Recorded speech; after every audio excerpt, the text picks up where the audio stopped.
नमस्कार दोस्तों, बहुत-बहुत स्वागत है आप सभी का आपके अपने चैनल टारगेटेड वन पे। मैं हूं अमृता और आज का जो विषय है जिस पे हम चर्चा करने वाले हैं वो है साइकस। और साइकस के अंतर्गत आज का जो सब टॉपिक है जिस पे हम चर्चा करेंगे वो है फीमेल गैमेटोफाइट डेवलपमेंट। तो ये टॉपिक आप सभी के AT grade, TGT biology, PGT, MSc, BSc, CPMT, GIC, NEET के लिए बहुत ही ज़्यादा इम्पॉर्टेंट है। तो अगर आप भी हमारे साथ मिलकर के बायोलॉजी की डीप स्टडी करना चाहते हैं और आप भी टीजीटी बायोलॉजी और पीजीटी बायोलॉजी के कैंडिडेट हैं या फिर जीआईसी के लिए प्रिपेयर कर रहे हैं, तो ये वीडियो आप सभी के लिए बहुत ही ज़्यादा हेल्पफुल होने वाली है। तो और भी ज़्यादा वीडियोस के लिए या और भी ज़्यादा टॉपिक्स की नॉलेज के लिए ज़रूर सब्सक्राइब कीजिए हमारा यूट्यूब चैनल टारगेटेड वन को। और अगर आप टेलीग्राम के माध्यम से हमसे इंटरैक्ट करना चाहते हैं, डेली स्टडी मटेरियल और पीडीएफ लेना चाहते हैं, तो ज़रूर जुड़े हमारे Telegram channel target TGT PGT biology के साथ में, जिसका लिंक आपको डिस्क्रिप्शन बॉक्स में मिल जाएगा। चलिए, ये तो थी सामान्य सी जानकारी जिसके द्वारा आप अपने तैयारी के स्तर को और भी ज़्यादा व्यापक बना सकते हैं। चलिए तो स्टार्ट करते हैं आज का topic, development of female gametophyte. तो देखिएगा, फीमेल गैमेटोफाइट की डेवलपमेंट कहाँ से स्टार्ट होती है? फंक्शनल मेगास्पोर से। ठीक है, फंक्शनल मेगास्पोर जो कि ओव्यूल के अंदर डीपली सिचुएटेड होता है। ओव्यूल कहाँ पे प्रेजेंट होता है हमने ऑलरेडी डिस्कस किया हुआ है आपसे कि देखिएगा एक बार इमेज में, इस प्रकार से मेगास्पोरोफिल का स्ट्रक्चर होता है, कुछ इस प्रकार से पैपिलेटेड। ठीक है, यहाँ पे ओव्यूल्स प्रेजेंट होते हैं और इनका जो नंबर होता है वो वैरी करता है फ्रॉम 2 to 12। ठीक है, यहाँ ओव्यूल होता है, यहाँ पे डीपली सिचुएटेड होता है आपका मेगास्पोर। ठीक है, अब ये जो फंक्शनल मेगास्पोर है इसके अंदर, ठीक है, जो न्यूक्लियस होता है, ये आप देख रहे हैं स्क्रीन पे, ये एक न्यूक्लियस। ठीक है, किसका न्यूक्लियस है? मेगास्पोर का। ठीक है, यही न्यूक्लियस कई बार, ठीक है, सेवरल टाइम्स डिवाइड करता है और सेवरल टाइम्स डिवाइड करने के बाद इसके अंदर कई सारे फ्री न्यूक्लियाई जो होते हैं उनकी फॉर्मेशन होती है, जैसे कि आपको इमेज नंबर बी में नज़र आ रहा है। ये पूरा न्यूक्लियस है आपका और इसी ये देखिए, ये आपका ये फंक्शनल न्यूक्लियस है। ठीक है, ये आपको जो दिख रहा है और इसी फंक्शनल न्यूक्लियस के अंदर ये जो एरिया आप देख रहे हैं ना, ये पूरा, ठीक, और यही फंक्शनल न्यूक्लियस कई सारे टाइम्स डिवाइड करता है और उसके बाद लार्ज नंबर ऑफ न्यूक्लियाइज की फॉर्मेशन होती है। ठीक है, जैसा कि आपको यहाँ पे दिख रहा है। ठीक है, उसके बाद क्या होता है कि जो मेगास्पोर होता है वो भी साइज में इंक्रीज कर जाती है और मेगास्पोर के साइज के इंक्रीज के साथ ही ये जो साइज होता है पूरा आपको बढ़ता हुआ नजर आएगा। ठीक है, उसके बाद नेक्स्ट स्टेप में क्या होता है देखिएगा, यहाँ पे बिल्कुल सेंट्रल एरिया में एक वैक्यूल होता है। ठीक है, और यही वैक्यूल आगे चल करके साइज में डिवाइड करने लगता है। ठीक है, सॉरी, डिवाइड नहीं, साइज में एक्सटेंड करने लगता है, बढ़ने लगता है। ठीक है, ये जब साइज में बढ़ने लगता है तो मेगास्पोर जो होता है, मेगास्पोर के बिल्कुल सेंट्रल में ये वैक्यूल प्रेजेंट होता है, क्योंकि बिल्कुल सेंट्रली लोकेटेड है, सेंट्रल में ही प्रेजेंट है, तो ये वैक्यूल होता है, ये इस पेरीफेरी की तरफ, यानी कि ये जो वॉल है इसकी तरफ एक प्रेशर एक्सर्ट करने लगता है। सिंपल सी बात है कि आपका मेगास्पोर का ओव्यूल है, ठीक है, सॉरी, ओव्यूल का ये जो स्ट्रक्चर है यहाँ पे मेगास्पोर प्रेजेंट है। ठीक है, मेगास्पोर पे अंदर एक न्यूक्लियस है। ठीक है, न्यूक्लियस के अंदर वैक्यूल है, जब वैक्यूल बढ़ेगा तो ऑब्वियस सी बात है कि प्रेशर एक्सर्ट करेगा उसके पेरीफेरी की तरफ। ठीक है, और जैसे आगे देखिएगा कि वैक्यूलर रीजन के अंदर कुछ सेल्स की डिसइंटीग्रेशन से एक वाइट कलर के फ्लूइड की फॉर्मेशन होती है। कहाँ पे? ये जो आपका वैक्यूल का रीजन है, यहाँ पर आपको एक वाइट कलर के फ्लूइड की फॉर्मेशन नज़र आएगी और ये फ्लूइड कैसे आता है? ये आता है by the disintegration of the cells. ठीक है, तो इम्पोर्टेंट कॉन्सेप्ट था आप सभी के लिए। आगे देखिएगा, नेक्स्ट स्टेप में जो सेल वॉल की फॉर्मेशन है वो स्टार्ट होती है। अभी आपको ध्यान देना है कि एक न्यूक्लियस की तरह एक्ट कर रहा था। ठीक है ना, ये न्यूक्लियस था मेगास्पोर का, लेकिन ये न्यूक्लियस तब तक था जब तक कि जब तक यहाँ पे सेल वॉल की फॉर्मेशन नहीं हुई। आगे वाले स्टेप में आप देखेंगे कि ये न्यूक्लियस जो है धीरे धीरे एक सेल की तरह एक्ट करने लगता है। कैसे? यहाँ पे पेरीफेरी से लेकर के सेंट्रल एरिया तक सेल वॉल की फॉर्मेशन स्टार्ट हो जाती है और जब इस एरिया पे सेल वॉल की फॉर्मेशन स्टार्ट हो जाती है तो एक न्यूक्लियस ना होकर के एक सेल की तरह फंक्शन करने लग जाता है। ठीक है, कि जो अब आगे देखिएगा नेक्स्ट स्टेप में सेल वॉल की फॉर्मेशन इतना ज़्यादा रैपिड होती है, इतना ज़्यादा फास्ट होती है कि एंटायर गैमेटोफाइट जो होता है, ये जो पूरा पूरा आपका एंटायर गैमेटोफाइट है, ये एक सेलुलर की तरह एक्ट करने लगता है, यानी कि एक सेल में कन्वर्ट हो जाता है। ठीक है, और ये जो आप देख रहे हैं पूरा टिश्यू, ये जो पूरा टिश्यू है, अब इसे एक न्यूक्लियस, मेगास्पोर के न्यूक्लियस की तरह ना कह के इसे फीमेल प्रोथैलस का नाम दिया जाता है। ठीक है, फीमेल प्रोथैलस या फिर एंडोस्पर्म इसका पूरे का नाम दिया जाता है। ठीक है, एक चीज़ ध्यान देने वाली है कि यहाँ पे एंडोस्पर्म जो होता है, ये जो एंडोस्पर्म होता है, ये हैप्लॉइड इन नेचर होता है। ठीक है, तो जो इम्पोर्टेंट और रिमार्केबल पॉइंट है वो हम आपको यहाँ पे डिस्कस करते चले जाएंगे, जो आपके जीआईसी के लिए, पीजीटी और टीजीटी के लिए इम्पोर्टेंट है। ठीक है, तो ये जो आपका एरिया है ये टोटली हैप्लॉइड है। ठीक है, आगे देखिएगा। आगे है जो न्यूक्लियस होता है, ये अब आगे चल करके फीमेल गैमेटोफाइट की डेवलपमेंट में हेल्प करता है, और इसे रिप्रेजेंट किया जाता है by a thin layer of mature gametophyte, यानी कि मैच्योर। यहाँ पे आप देखिएगा, ये वाली जो, एक सेकेंड इमेज को थोड़ा सा क्लियर कर लेते हैं, तभी आपके लिए और भी ज़्यादा क्लियर होगा। देखिए, यहाँ पे एक थिन सेल वॉल की फॉर्मेशन होती है, और इसी से रिप्रेजेंट किया जाता है किसे, एंडोस्पर्म को। ठीक है, एंडोस्पर्म कैसा होता है, हैप्लॉइड इन नेचर होता है। ठीक है ना, तो इतना जो प्रोसेस था ये था आपके फीमेल गैमेटोफाइट के डेवलपमेंट का। अब देखिए, अब है नेक्स्ट टॉपिक हमारा जिस पे हम बात करेंगे, that is development of archegonia. तो आर्किगोनिया का जो डेवलपमेंट है वो कैसे होता है, इसको जरा ध्यान से देखिएगा। अभी जो आपने देखा, ये था आपका गैमेटोफाइट का डेवलपमेंट, फीमेल गैमेटोफाइट का डेवलपमेंट। ठीक है, अब देखिएगा इसी फीमेल गैमेटोफाइट के अंदर किस तरीके से आर्किगोनिया का डेवलपमेंट होता है।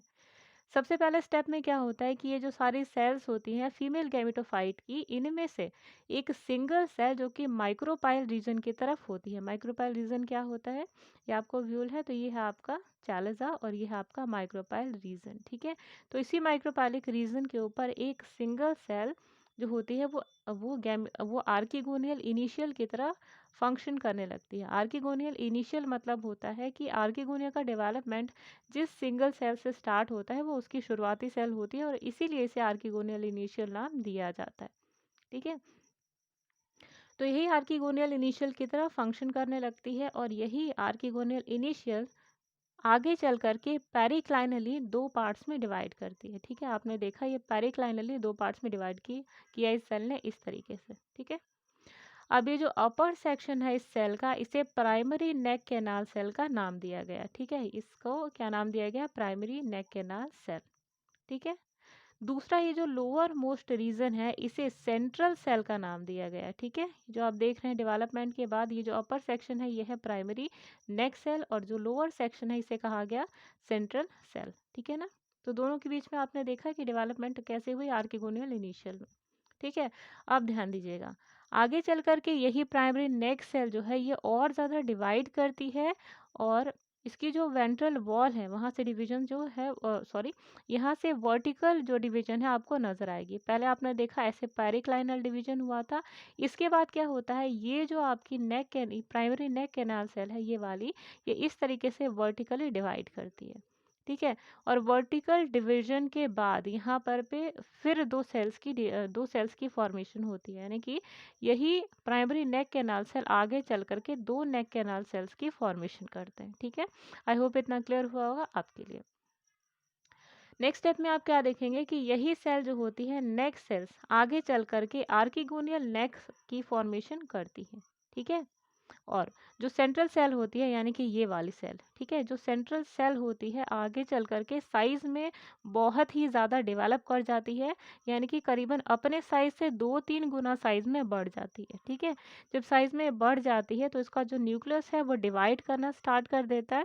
ठीक है, और डिवीजन के बाद जो न्यूक्लियस है वो एक स्मॉल वेंटर कैनाल न्यूक्लियस की फॉर्मेशन करता है। यहाँ पर आप देखिएगा इमेज नंबर सी में, ये जो आप देख रहे हैं ये है आपका सेंट्रल एरिया। ठीक है, और ये आप देख रहे हैं नेक्स्ट सेल जो कि अब वर्टिकली डिवाइड हो चुकी है। इनके बाद ये जो आप देख रहे हैं सेंट्रल सेल, अब ये अपने साइज में 2-3 गुना बढ़ चुकी है। ठीक है, इस सेल के बढ़ने के बाद जो इसका न्यूक्लियस होता है यानी कि ये वाला रीजन, ठीक है, ये न्यूक्लियस अब डिवाइड करता है, और यहाँ पर जो न्यूक्लियस डिवाइड होता है, अब ये न्यूक्लियस दो पार्ट्स में डिवाइड होता है। ठीक है, यहाँ पे एक जो न्यूक्लियस का फर्स्ट पार्ट होता है जिसमें डिवाइड करता है ये होता है वेंटर कैनाल न्यूक्लियस।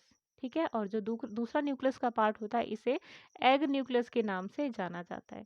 ठीक है, तो मेरे ख्याल से इतना जो पोर्शन था आप सभी को क्लियर हुआ होगा। नेक्स्ट स्टेप में आप देखेंगे कि जो एग होता है साइकस का, सॉरी, ये देखिए एक फैक्ट के रूप में आप इसे जान सकते हैं। यहाँ से भी आपको 1-2 नंबर के क्वेश्चन मिल जाएँगे। फैक्ट आपका ये है कि the egg of cycas is the largest among the living plant, यानी कि लिविंग लिविंग प्लांट्स में साइकस एकमात्र ऐसा प्लांट है जिसका कि एग सबसे बड़ा होता है साइज में, यानी जितने भी प्लांट किंगडम है सबके अंदर सबसे बड़ा साइकस का जो है वो एग पाया जाता है। इसके अलावा साइकस के पास और क्या था लार्जेस्ट साइज में? तो हमने स्ट्रोबोलाई के बारे में जब स्टडी किया था तो हम डिस्कस कर रहे थे कि वहाँ पर जो स्ट्रोबोलाई का साइज होता है वो साइकस में सभी प्लांट किंगडम में जो सबसे बड़ा स्ट्रोबोलाई या स्ट्रोबोलस होता है वो साइकस के पास होता है। ठीक है, अब देखिए एग भी जो सबसे बड़ा होता है वो साइकस के पास होता है। तो एक फैक्ट के रूप में आपको इसे ध्यान रखना है। आगे देखिएगा, नेक्स्ट स्टेप में आप देखेंगे कि जो मैच्योर आर्किगोनिया होता है वो करीबन 2 से 4 नेक सेल्स में और एक एग सेल में डिवाइड हो जाता है। जैसे कि आप यहाँ पे देख रहे हैं कि यहाँ पे जो मैच्योर आर्किगोनियम थी, अब ये 2 से 4 नेक सेल्स में, ये जो आप देख रहे हैं ये है वेंटर कैनाल न्यूक्लियस, ठीक है, ये है नेक सेल्स और ये क्या है आपका एग न्यूक्लियस। ठीक है, इस तरीके से वो डिवाइड कर जाता है। अब जो वेंटर होती है ये एक न्यूट्रिटिव जैकेट की तरह फंक्शन करने लगती है गैमेटोफाइट के लिए। ये जो नेक सेल्स है, ठीक है, ये एक न्यूट्रिटिव सेल की तरह फंक्शन करने लगती है इस सेंट्रल एरिया के लिए। ठीक है, और जो जैकेट है जिसे आगे चल करके आर्किगोनियल जैकेट कहा जाता है, ठीक है, इसकी ये जो जैकेट है आगे चल करके आर्किगोनियल जैकेट की तरह फंक्शन करने लगता है। जैकेट मीन्स क्या होता है? कवरिंग। ठीक है, ये जो आप देख रहे हैं ना यहाँ पर कवरिंग, जो कि सेंट्रल पार्ट को कवर करने का काम करता है। जनरल देखिए जैकेट से आप कैसे रिजेंबल कर सकते हैं, कैसे मतलब दोनों को कनेक्ट कर सकते हैं कि जैकेट सर्दियों में जब आप यूज़ करते हैं तो आपको प्रोटेक्ट करता है from lower temperature that is present in surrounding of yours. ठीक है, लेकिन देखिए अगर ऐसा होता है, इसके केस में क्या होता है, बिल्कुल सिमिलर वही फंक्शन होता है कि जैकेट सेल जो होता है एक प्रोटेक्टिव लेयर का फंक्शन करता है यहाँ पर। ठीक है ना, आगे देखिएगा, यहाँ पे जो नंबर होता है आर्किगोनिया का एक ओव्यूल के अंदर, ये अलग अलग स्पीशीज में अलग अलग पाया जाता है। फॉर एग्जाम्पल 3 से 6 जो होते हैं ये पाए जाते हैं आर्किगोनिया, 3 से 6 आर्किगोनिया पाए जाते हैं साइकस रम्फी के अंदर। 3 से 8 जो है आर्किगोनिया पाए जाते हैं साइकस सर्सिनालिस के अंदर, जबकि 2 से 8 पाए जाते हैं साइकस रेवोल्यूटा के अंदर। ठीक है, तो ये नंबर भी आपको याद रखना है जो भी बच्चे CGIC की प्रिपरेशन कर रहे हैं। ठीक है, आगे देखिएगा, अब जो हमारा नेक्स्ट टॉपिक है वो है फर्टिलाइजेशन। ठीक है, अभी तक आपने क्या पढ़ा था? फीमेल गैमेटोफाइट के बारे में कि फीमेल गैमेटोफाइट की डेवलपमेंट कैसे होती है। चलिए अब बढ़ते हैं नेक्स्ट टॉपिक की तरफ। Next topic is fertilisation. तो फर्टिलाइजेशन का प्रोसेस कैसे होता है, चलिए एक बार देखते हैं। पोलन ट्यूब जो होता है वो आर्किगोनियल चैम्बर के अंदर एंटर करता है by the passage nuclear passage. ठीक है, by the help of nuclear passage. Nuclear passage के थ्रू आर्किगोनियल के चैम्बर के अंदर जब पोलन ट्यूब एंटर करता है तो इसके अंदर एक फ्लूइड भरा होता है और यही फ्लूइड जो होता है एक हाई ऑस्मोटिक प्रेशर एक्सर्ट करता है और इसी ऑस्मोटिक प्रेशर के कारण ये जो पोलन ट्यूब है ये बर्स्ट आउट कर जाता है। ठीक है, पोलन ट्यूब के बर्स्ट करने के बाद इसके अंदर का जो कंटेंट है वो पूरे तरीके से रिलीज हो जाता है, स्प्रेड हो जाता है, इंक्लूडिंग मेल गैमेट।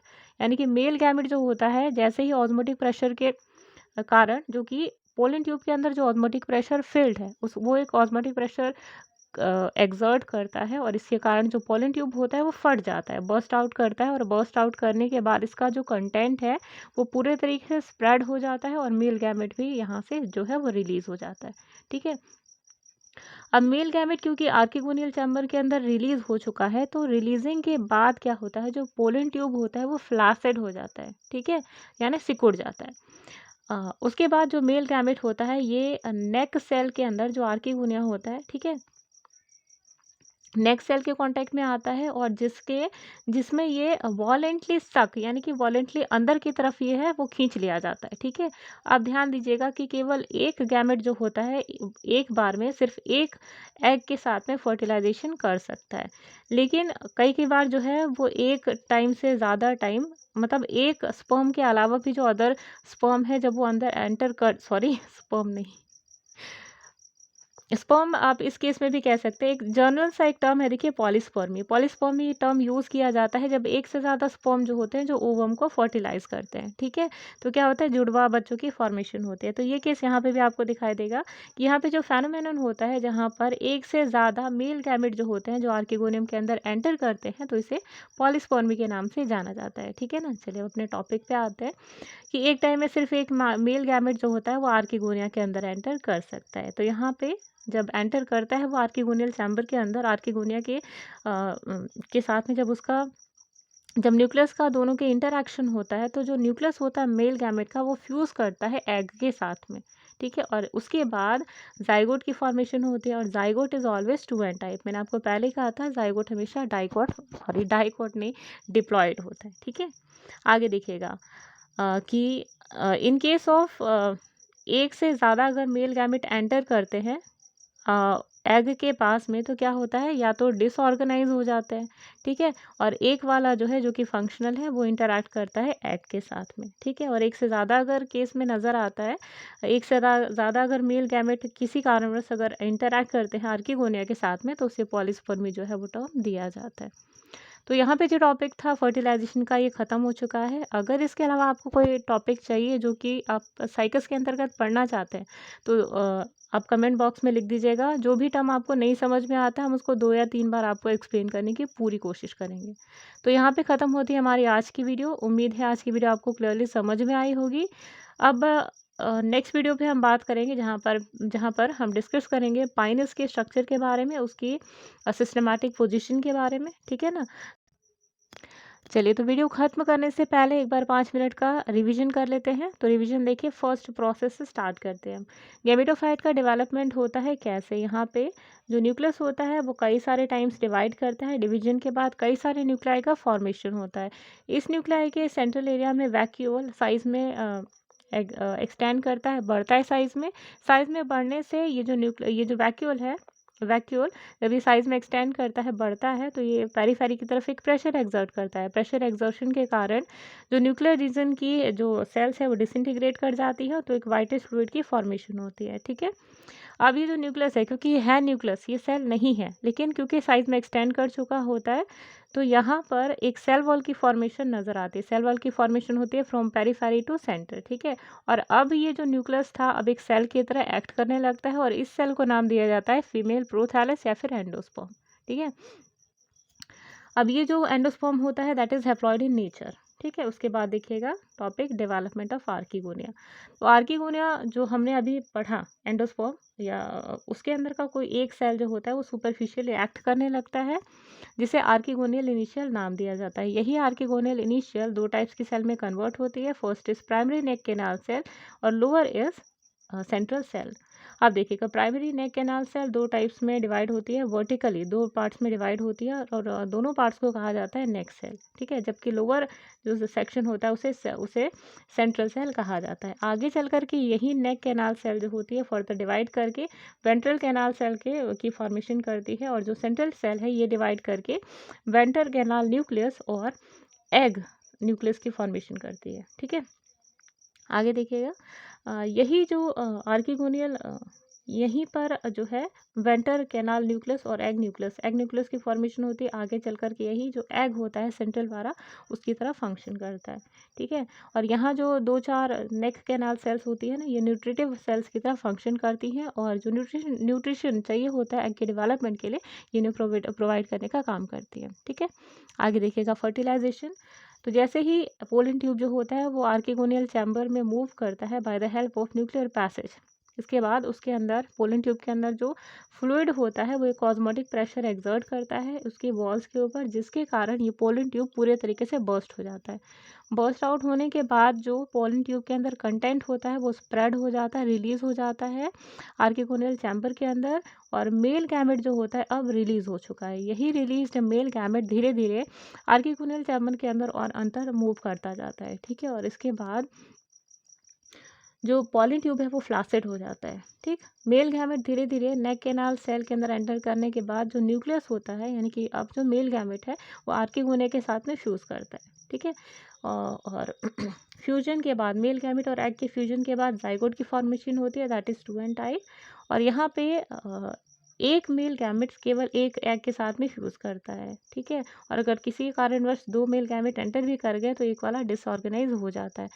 किन्हीं कारणवश अगर 2 मेल गैमेट एंटर कर गए, दोनों फ्यूज़ भी कर गए, तो इस कंडीशन को पॉलीस्पर्मी के नाम से जाना जाता है। तो ये था आपका 5 मिनट का रिवीजन। आई होप आज की वीडियो जो है वो आपको पसंद आई होगी और आपके जीआईसी, टीजीटी बायोलॉजी और पीजीटी बायोलॉजी के लिए और एलटी ग्रेड के लिए हेल्पफुल होगी। तो दोस्तों आज की वीडियो को देते हैं यहीं पर विराम। उम्मीद है कि आपको वीडियो अच्छी लगी हुई होगी और अच्छी लगती है तो प्लीज़ एक लाइक ज़रूर दीजिएगा और वो सारे फ्रेंड्स जो कि आपके इन सभी एग्जामिनेशन यानी कि TGT biology, PGT biology, LT grade biology या जीआईसी बायोलॉजी की प्रिपरेशन कर रहे हैं तो उन तक ये वीडियो शेयर ज़रूर कीजिएगा, ठीक है? तो दोस्तों आज के लिए बस इतना ही, मिलते हैं नेक्स्ट वीडियो में, तब तक के लिए नमस्कार।